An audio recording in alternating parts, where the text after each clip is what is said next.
Kunlarda birida Fatima bint Qays aytadi, Madinada as-solatul jomiya, jamoat namoziga chaqirdi eshitdikda, shoshilganimizcha payg'ambarimiz masjidiga erkak ayol bordik.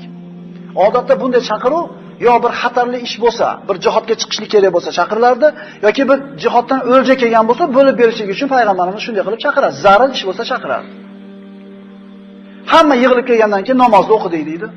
So'ngra payg'ambarimiz turdida kulib turib, men sizlarga bir xatarli ish uchun chaqirganim ham yo'q. Endi sizlarga bo'lib beradigan hech qanaqa o'ljam ham yo'q dedi. Faqat meni oldimga Tamimid Dari keldi. Islomga kirdi va shunday bir hikoyani aytib berdiki, men sizlarga Dajjal haqida aytgan gaplarimga tamomiy to'g'ri keladi dedi. Tamimning qissasi nima edi? Tamim aytadi. Bu Sahih Muslimda keltirilgan. Tamimid Dari aytadi: "Ashoblarimiz bilan tijorat maqsadida kemaga chiqdik. Kemani minib dengizga chiqqanimizda shamol qattiq bo'ldi. Shamol kemamizni dengiz bo'ylab haydab yurdi. Bir oy yurdik, qayoqqa ketayotganligimizni bilmasdan. Bir oy dengizda chayqaldik. Oxiri shamol tinchib, bizni kemamizni bir orolga olib chiqib qo'ydi. Orolga tushdik, qayerdaligini bilmaydi bular. Orolga tushib, bir qancha vaqt masofa yurganimizdan keyin junlari shunaqa bir qalinligidan orqasi qadayu oldi qada bilmaydigan bir hayvon ro'baramizga keldi. Haligi hayvonni ko'rgan emasmiz. Kimsan, nimasan deb so'raganimizda odam tili bilan javob berdi. Men jassosaman dedi.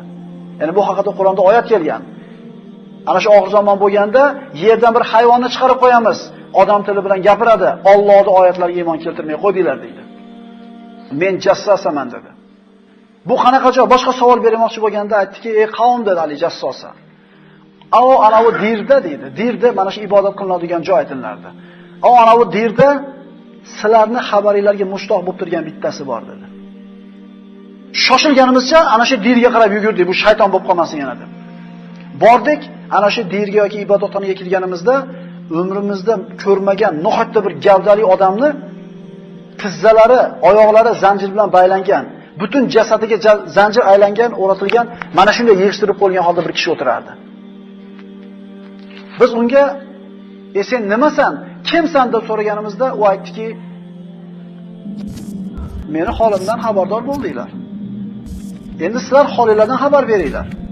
Chunki men sizlarga o'zimni kimligimni aytsam, sizlar kimliginglarni aytmasdan ketib qolsanglar men jila olmayman. Lekin men chetga keta olmayman. Avval sizlar aytinglar dedi.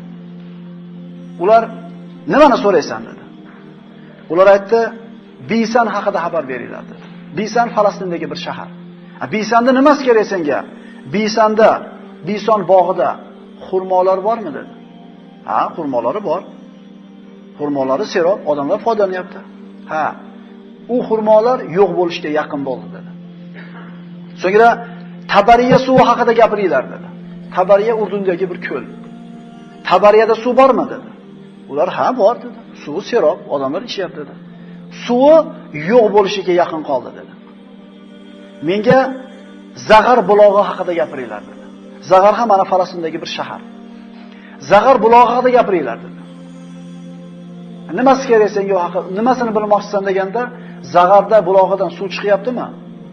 Dehqonlar uni suv bilan dehqonchilik qilyaptimi? Ha, suv serob, dehqonchilik yaxshi bo'lyapti. U bulog'ining suvi ham qurishlikka yaqin bo'ldi dedi. Endi menga ummiylarning, savodsizlarning nabiysi haqida xabar beringlar. U nima qildi dedi. Tamim aytadi, biz javob berdik unga. Makkadan chiqdi, Madinaga borib, Yasribga borib joylashdi. Arablar bilan urushdimi deb so'radi bu baylangan. Ha, urushdi. Ularni yengdi, unga itoat qilishdi. Endi sen kimsan dedi. Ya'ni itoat qilgan bo'lsa, o'zlariga yaxshi dedi. U aytdi, men Masihman dedi. Ya'ni Masih Dajjolman dedi. Sofi ibn Sayyod 12 yoshar bola hali bu paytda. Rasululloh o'tib ketgandan keyin u ko'zi qiyshayib qoldi. Bu payg'ambarimiz tirik davrida Tamimid davri Imom Muslimda keltirilgan bu ma'lumotlar. Men Masihman.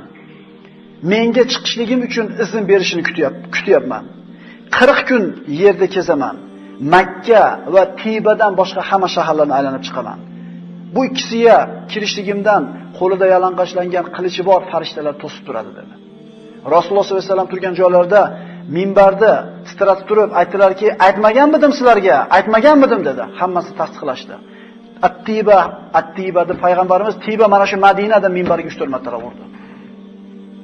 Ya'ni Tamim ibn Avs ad-Dariyda aytgan qissasi, Rasulullohda burun haqida aytgan qissalari shunday bir-biriga ma'no jihatdan to'g'ri keladi. Lekin tabiiy savol tug'iladi. Qanday qilib bir vaqtda o'zida u payg'ambarimiz oldida yashayotgan bo'lishi mumkin?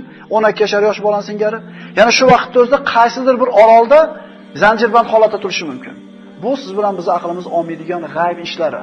Bu ajoyib qudratlar haqida gap ketyapti. Bu Alloh taolo har narsaga qodir zot. Endi Ibn Soyatni oxirini gapirib qo'yaylik. Sofi ibn Sayyod umrining oxirgi vaqti bo'lganda birorta bolasi qolmasdan o'lib ketdi. Payg'ambarimiz nima deganlar? Birorta uning orqasida zurriyat qolmaydi degandi. To'g'ri keldi. Ko'zi qiyshagani to'g'ri keldi. Ummaviylar xalifalik davrida Madina ahli bilan Hajjoj ibn Yusuf as-Saqafiy o'rtasida Harro urushi bo'ldi. Madina ahli bilan birga Sofi ibn Sayyod Hajjojga qarshi urushgani chiqdi va mana shu urushda uni yo'qotib qo'yishdi. Tirigi ham, o'ligi ham yo'q bo'ldi. Demak, bu qanday qilib u yoqda ham bu yoqda ham bo'lishi mumkin degan savolga javobimizki, bu Alloh taolaning ilmi degan narsa. Bu narsani biz surishtirib o'tirmaymiz. Assalomu alaykum hurmatli tomoshabinlar. Videomiz tez chiqishi uchun videomizga like tugmachasini bosing. Albatta obuna bo'lishni unutmang.